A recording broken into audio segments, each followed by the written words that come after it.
जय हिंद मेरे प्यारे साथियों। तो कैसे हैं आप लोग? आई होप आप सब लोग बढ़िया होंगे। सो गाइस, आज के सेशन में हम मैथ्स के प्रैक्टिस सेट नंबर 26 करने वाले हैं, जिसमें हम महत्वपूर्ण 10 प्रश्नों को करने वाले हैं जो आगामी किसी भी एग्जाम के पॉइंट ऑफ व्यू से बहुत ही ज़्यादा महत्वपूर्ण है। यह सारे प्रश्न प्रीवियस ईयर में बार बार पूछे गए हैं, इसलिए उम्मीद करेंगे कि आप इस वीडियो को अंत तक जरूर देखिएगा। और वीडियो अच्छी लगेगी तो वीडियो को लाइक और हमारे चैनल पर पहली बार आए तो चैनल को सब्सक्राइब जरूर कीजिएगा। इससे पहले हमने 25 वीडियो बनाया है, अगर आपने नहीं भी देखा है तो आप उन वीडियो को जरूर देखें, उससे आपकी तैयारी में जो है काफ़ी हेल्प मिलेगी। ठीक है, तो चलिए हम बढ़ते हैं पहले नंबर क्वेश्चन की ओर। तो देखिए यहाँ पे पहला नंबर हमारा प्रश्न है कि रंजन और संजय की जो वर्तमान आयु का अनुपात है वह 3:2 है। ठीक है, उसके बाद क्वेश्चन है कि 8 वर्ष के बाद संजय की आयु और 8 वर्ष पहले रंजन की आयु जो है बराबर होगी। उसके बाद क्वेश्चन है कि यदि इरफान संजय से 12 वर्ष बड़ा है तब इरफान की वर्तमान आयु कितनी है। देखिए हमें इरफान की वर्तमान आयु निकालना है। तो देखिए सबसे पहले हमें पहला लाइन में देखिए पहला जो क्वेश्चन है, क्वेश्चन के जो पहला जो लाइन है उसमें देखिए क्या बोल रहा है कि रंजन और संजय की वर्तमान आयु का अनुपात 3:2 है। ठीक है, तो मान लीजिए रंजन को हम क्या करते हैं आर से लिखते हैं और संजय को एस से लिखते हैं। ठीक है, और इनकी जो वर्तमान आयु का जो अनुपात है कितना दिया है, तो 3:2 दिया है। ठीक है, उसके बाद देखिए क्वेश्चन में बोला है कि 8 वर्ष बाद संजय की आयु, तो संजय यह है तो इसमें 8 वर्ष बाद, तो इसमें क्या करेंगे हम +8 इंक्रीज करेंगे। और उसके बाद बोला है कि 8 वर्ष पहले रंजन की आयु के बराबर होगी। तो देखिए 8 वर्ष पहले रंजन की आयु, ठीक है, तो यहाँ से हम इसमें क्या करेंगे -8 करेंगे और इसमें +8 किए हैं। और इतना करने के बाद जो है इन दोनों की जो आयु है वह बराबर है, तो इनको हम रेशियो में बराबर कर लेंगे। ठीक है, तो अपने सवाल को इस तरह से अरेंज करने के बाद देखिए अब इसमें हम क्या विधि लगाएंगे। तो देखिए हम क्या करेंगे, यहाँ से 1 से यहाँ 3 में मल्टीप्लाई करेंगे और इस 1 से यहाँ 2 में मल्टीप्लाई करेंगे और दोनों के मल्टीप्लाई करने के बाद उनका हम क्या करेंगे, घटाव लेंगे, उनका जो है माइनस लेंगे। तो देखिए डिफरेंस लेंगे, तो 1 में 3 से गुना करेंगे तो 3 और 1 में 2 से गुना करेंगे तो 2, यानी कि 3 2 और 3 2 का डिफरेंस कितना है, तो 3 2 का डिफरेंस जो होता है हमारा 1 होता है। ठीक है, और 1 के बराबर यह देखिए 1 क्या है, यह एक रेशियो में है और इसका जो मान आएगा देखिए किस तरह से उसका मान निकालेंगे। अब देखिए यहाँ पे जो 1 है इसको इस 8 से गुना करेंगे और इस यहाँ पे जो है इसको इस 8 से गुना करेंगे। और अगर इन दोनों का जो है जो चिन्ह है ये देखिए यह माइनस में है और यह प्लस में, अगर इन दोनों का चिन्ह अलग अलग है तो क्या करते हैं, गुना करने के बाद हम जोड़ लेते हैं। अगर इनका चिन्ह जो है समान होता, सभी में प्लस होता या माइनस होता, तो हम क्या करते हैं इनके जो मान को हम डिफरेंस लेते हैं। ठीक है, तो इसमें जो है चिन्ह अलग अलग है तो हम इनके मान को क्या करेंगे, ऐड करेंगे। तो देखिए 1 में 8 से गुना करेंगे तो 8 और यहाँ से 1 में इस 8 में गुना करेंगे तो 8 और 8 8 कितना मिलकर हो गया, तो यहाँ से 16 हो गया, यानी कि एक रेशियो का मान जो है हमारा कितना आ गया, 16 आ गया। ठीक है, यही हमारा मेन पॉइंट था निकालने का। यहाँ से हमारा जो सवाल है काफ़ी आसान हो जाएगा। देखिए एक रेशियो का मान 16 आ गया है। अब देखिए क्वेश्चन में बोला था कि यदि इरफान जो है संजय से 12 वर्ष बड़ा है, यानी कि हमें सबसे पहले संजय का मान निकालना होगा। ठीक है, संजय के वर्तमान आयु निकालनी होगी। तो देखिए संजय का जो उम्र है रेशियो में कितना है, रेशियो में 2 रेशियो के बराबर है। ठीक है, तो यहाँ से 1 रेशियो का मान 16 है तो 2 रेशियो का मान कितना आ जाएगा, तो यहाँ से इसमें क्या कीजिएगा, 2 × 16 कीजिएगा, तो यहाँ से हमारा उम्र जो निकल कर आया संजय का वह 32 वर्ष निकल कर आएगा। ठीक है, और क्वेश्चन में बोला है कि यदि इरफान की आयु संजय से 12 वर्ष अधिक है। ठीक है, तो इरफान की आयु निकालने के लिए क्या कीजिएगा, इस 32 में आप 12 को जोड़िएगा, तो 12 जोड़िएगा तो कितना आ जाएगा, 44, यानी इरफान की जो आयु है वह 44 वर्ष है। ठीक है, तो यही राइट आंसर हो जाएगा। ऑप्शन नंबर देखिए बी इस क्वेश्चन का राइट आंसर हो जाएगा। क्वेश्चन में पूछा था कि इरफान की वर्तमान आयु कितनी है, तो इरफान की जो वर्तमान आयु है वह 44 वर्ष है। ठीक है, उम्मीद करते हैं क्वेश्चन आपको समझ में आया होगा। क्वेश्चन समझ में आया होगा तो हमारे वीडियो को लाइक जरूर कीजिएगा और चैनल पर पहले बनाए तो चैनल को सब्सक्राइब जरूर कीजिएगा। ठीक है, चलिए हम बढ़ते हैं नेक्स्ट प्रश्न की ओर। तो देखिए यहाँ पे दूसरा नंबर प्रश्न देखिए क्या है। तो देखिए यहाँ पे दूसरा नंबर प्रश्न है हमारा कि 50 लीटर के मिश्रण में दूध और पानी का जो अनुपात है 4:1 है। 10 लीटर मिश्रण निकाल लिया जाता है, तब जो है 2 लीटर दूध और 5 लीटर पानी मिला दिया जाता है, तो दूध और पानी के बीच का अनुपात जो है ज्ञात करना है। ठीक है, तो देखिए यहाँ पे क्वेश्चन क्या दिया था कि 50 लीटर पहले मिश्रण है और उसके बाद जो है दूध और पानी का अनुपात 4:1 दिया है। तो देखिए दूध को हम क्या लिखते हैं, मिल्क लिखते हैं। ठीक है, और पानी को क्या लिखते हैं, वाटर लिखते हैं, और इनका शॉर्टकट मान क्या है, WM और W। ठीक है, और इनका जो अनुपात दिया है वह कितना दिया है, तो 4:1 के अनुपात में दिया है। ठीक है, उसके बाद देखिए क्वेश्चन में बोला है कि अगर 4:1 के अनुपात में दिया है और टोटल जो है 50 लीटर जो है मिश्रण है, यानी कि 4:1 में है तो यह 5 हो गया और 5 बराबर जो हमारा 50 है, तो यहाँ से एक रेशियो का मान कितना आ गया, एक रेशियो का मान हमारा 10 आ गया। ठीक है, 5 दहा के 50, तो यहाँ से 40 रेशियो 4 रेशियो और यहाँ पे 10 एक रेशियो है। ठीक है, तो एक रेशियो का मान यहाँ पे क्या हो जाएगा, एक सोना बढ़ जाएगा तो यह 10 लीटर हो जाएगा और यहाँ पे एक सोना बैठेगा तो यह 40 लीटर हो जाएगा, यानी कि 40:10 लीटर। ठीक है, अब देखिए यहाँ से क्वेश्चन बोला है कि 10 लीटर जो है मिश्रण निकाल लिया जाता है। तो देखिए जो मिश्रण है, मिश्रण में जिस रेशियो से मिल्क और वाटर, दूध और पानी जिस रेशियो से है उसी रेशियो से बाहर निकलते हैं। ठीक है, तो यहाँ पे क्या है, 4 और 1 के अनुपात जो है मिश्रण में है, तो इसी अनुपात में जो है उसमें से दूध निकाला जाए, उसमें से मिश्रण में से निकाला जाए तो वो भी इसी अनुपात में निकलेगा। यानी कि यहाँ से भी 5 रेशियो का मान कितना 10 आ गया, तो यहाँ से 1 रेशियो का मान हमारा जो है 2 निकल कर आ गया। ठीक है, यानी कि यहाँ से क्या कीजिएगा, पानी में से आप कितना घटाइएगा, तो पानी में से हम 2 लीटर निकालेंगे और यहाँ जो मिल्क है, मिल्क में से हम कितना निकालेंगे, तो मिल्क का जो रेशियो है 4 रेशियो है, तो यहाँ से कितना 8 लीटर निकल जाएगा। ठीक है, तो इतना लीटर हमें पानी निकालना है। उसके बाद बोला है कि तब 3 लीटर दूध और 5 लीटर पानी मिला दिया जाए तो दूध और पानी के बीच का अनुपात क्या है। ठीक है, तो देखिए इतना हमने निकाल दिया। ठीक है, मिश्रण में से 10 लीटर मिश्रण निकाल दिया, तो यहाँ से कितना आया, मिल्क का 32 आया और यहाँ से वाटर का कितना आया, तो यहाँ से वाटर का जो है 8 आ गया। ठीक है, अब देखिए क्वेश्चन में बोला है कि और तब जो है 3 लीटर दूध मिलाया जाता है। दूध में कितना, 3 लीटर दूध मिलाया जाता है, तो इसमें 3 लीटर मिलाएंगे और उसके बाद बोल रहा है कि और 5 लीटर पानी मिलाया जाता है, तो यहाँ पानी के जो वैल्यू मान है उसमें हम 5 लीटर पानी मिला देंगे।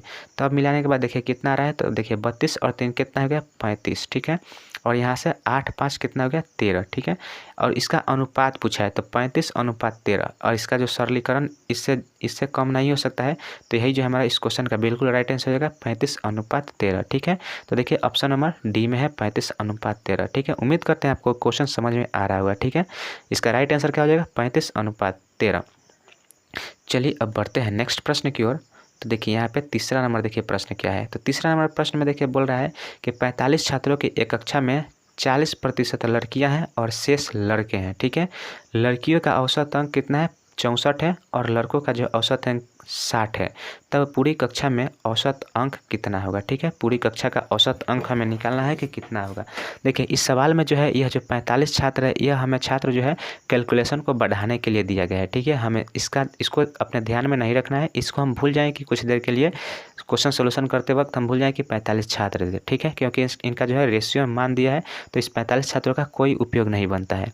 अब देखिए लड़कियों को हम किससे डिकोड करते हैं, तो लड़कियों को हम गर्ल कहते हैं और लड़कों क्या कहते हैं, बॉय कहते हैं। ठीक है, और लड़कियां कितनी है, तो लड़कियां 40% है, तो लड़के कितने हो गए, शेष 60% लड़के हो गए। ठीक है, अगर हम इनके रेशियो के मान निकालें तो यह जो हो जाएगा 2 और यह अनुपात जो है यह कितना हो जाएगा, यह 3 हो जाएगा, यानी 2:3 के अनुपात में इस कक्षा में जो है लड़के और लड़कियाँ हैं। ठीक है, अब देखिए बोला है यहाँ पे कि लड़कियों का जो औसत अंक है वह 64 है, तो देखिए लड़कियों का औसत अंक कितना हो गया, तो यह 64 हो गया। ठीक है, उनके सामने लिख देंगे, और लड़कों का जो औसत अंक है वह 60 है। ठीक है, अब हमें निकालना है पूरी कक्षा का औसत अंक। तो देखिए औसत बराबर क्या होता है, औसत बराबर हमारा होता है कि कुल योग। ठीक है, कुल संख्याओं का योग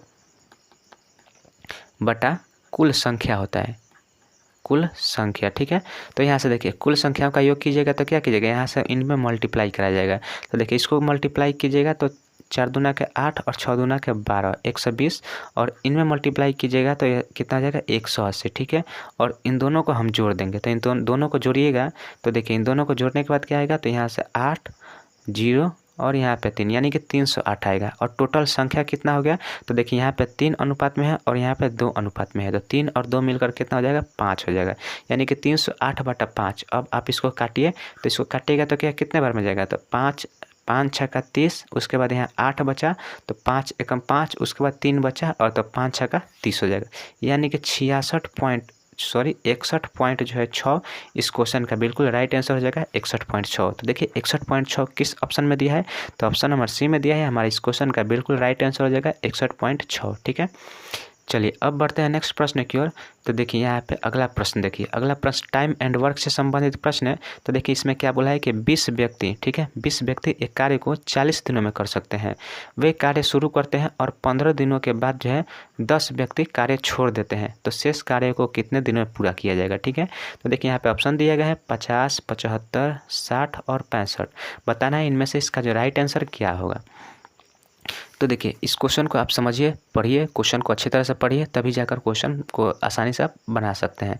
देखिए क्वेश्चन बोला है कि 20 व्यक्ति एक कार्य को 40 दिनों में कर सकते हैं। अगर 20 व्यक्ति काम करें तो उस काम को क्या कितने दिन में ख़त्म कर देंगे, तो 40 दिनों में समाप्त कर देंगे। बोल रहा है कि वे कार्य शुरू करते हैं। देखिए यहाँ पे बोल रहा है कि वे कार्य को शुरू करते हैं, लेकिन 15 दिन के बाद, यानी 15 दिन वह काम किए हैं, ठीक है। 15 दिन बाद जो है 10 व्यक्ति कार्य छोड़ देते हैं। तो 15 दिनों तक कितने 20 व्यक्तियों ने काम किया है। तो 15 दिनों तक 20 व्यक्तियों ने काम कर दिया, तो उनका काम कितने दिनों का बच गया। तो देखिए टोटल 40 दिनों में कर रहे हैं और 15 दिनों तक उन्होंने काम कर दिया, तो टोटल 25 दिनों का काम उनके पास बच गया है, ठीक है। तो 25 दिनों का काम शेष बच गया है। तो 20 × 25, यह जो काम है यही शेष बच गया है, ठीक है। 20 × 15 काम कर चुके हैं और इसी काम को जो है करने के लिए 10 व्यक्ति छोड़ देते हैं। 10 व्यक्ति छोड़ देते हैं, यानी कि 20 पहले थे और 10 छोड़ दिए। तो 10 छोड़ दिए तो 20 में से 10 घटेगा तो कितना हो जाएगा 10। और यही 10 व्यक्ति इस शेष काम को कितने दिनों में करेंगे, तो कितने दिनों में करेंगे, तो x दिनों में करेंगे। बस यही इतनी बात हमें समझना था। इतनी बात अगर हम समझ जाते हैं तो ये जो क्वेश्चन है बहुत आसानी से बन जाएगा।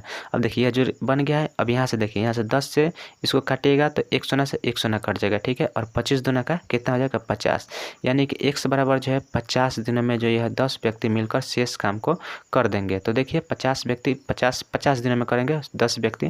तो ऑप्शन नंबर ए जो है इस क्वेश्चन का बिल्कुल राइट आंसर हो जाएगा 50 दिनों में। देखिए 2 लाइन में ही सवाल बन गया है, ठीक है।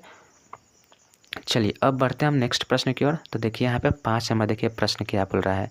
देखिए 5 नंबर प्रश्न में सरलीकरण करना है। तो देखिए इसको हम किस तरह से सॉल्व करेंगे, ठीक है।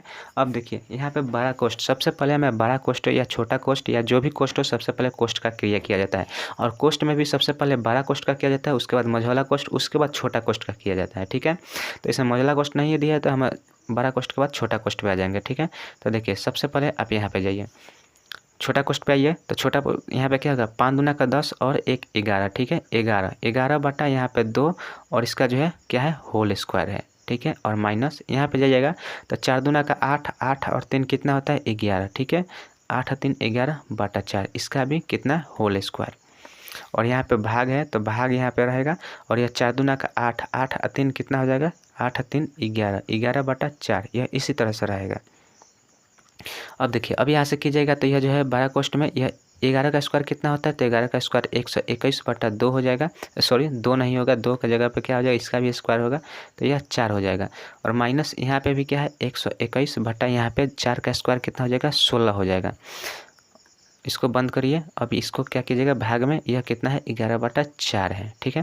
अब इसको यहाँ से लिखिएगा तो यहाँ से एलसीएम लीजिएगा तो इसका क्या हो जाएगा 16 हो जाएगा। 16 में 4 से भाग दीजिए 4 और 4 में यहाँ से मल्टीप्लाई कीजिएगा तो यह 4, 4 दूना के 8 और यहाँ पे 4 माइनस यहाँ 121 है, ठीक है। 121 है। और देखिए जब यह बड़ा कोष्ठ हटेगा और यह भाग की क्रिया है तो यहाँ जो है मल्टीप्लाई होकर क्या यह संख्या पलट जाएगा, पलट कर गुना करेगा। अब देखिए यहाँ से आप इसको घटाइएगा तो इसको घटाइए तो कितना आएगा, यहाँ पे 3 आएगा। 8 में से 2 गया तो कितना 6 आएगा, 4 में से 1 गया तो 3, यानी 363 बटा 16 मल्टीप्लाई यहाँ पे 4 बटा 11, ठीक है, इतना आया। तो अब इसको काटिए तो 4 चौक कितना होता है 16, 11 से इसको काटिए तो 11 तिया का 33 और 11 तिया का 33, ठीक है। तो यहाँ जो हमारा देखिए आंसर जो निकल कर आया क्या आया 33 बटा 4। और 33 बटा 4 को जब आप फ्रैक्शन वैल्यू में तोड़िएगा तो कितना हो जाएगा 8 चौका 32 और एक हासिल एक जो शेष बचेगा वह ऊपर लिखा जाएगा और नीचे 4 लिखा जाएगा, ठीक है। तो यह जो 8.1 बटा 4 जो है यही हमारा इस क्वेश्चन का राइट आंसर हो जाएगा। तो देखिए ऑप्शन नंबर 1 में दिया है 8.1 बटा 4, ठीक है। उम्मीद करते हैं क्वेश्चन समझ में आया होगा। चलिए तो वीडियो को अंत तक जरूर देखिएगा। चलिए बढ़ते हैं नेक्स्ट प्रश्न की ओर। तो देखिए अगला यहाँ पे देखिए हमारा जो एक क्वेश्चन है जहाँ बोल रहा है कि यदि वृत्त केंद्र से 12 सेंटीमीटर की दूरी पर स्थित एक जीवा की लंबाई कितनी है 10 सेंटीमीटर है, तब वृत्त का व्यास ज्ञात करना है कि वृत्त का व्यास क्या होगा, ठीक है। अब देखिए यहाँ पे हम सबसे पहले क्या कीजिएगा एक वृत्त बनाइएगा। तो यहाँ पे वृत्त बना लेते हैं पहले। तो देखिए यह वृत्त हो गया, और वृत्त में बोल रहा है कि यहाँ पे एक केंद्र है, और केंद्र से बोल रहा है कि 12 सेंटीमीटर की दूरी पर, मान लीजिए 12 सेंटीमीटर यहाँ तक आया, तो 12 सेंटीमीटर की दूरी पर एक क्या है, जीवा है, जीवा है। और जीवा की लंबाई कितनी है, तो जीवा की लंबाई जो है 10 सेंटीमीटर है, ठीक है, 10 सेंटीमीटर है।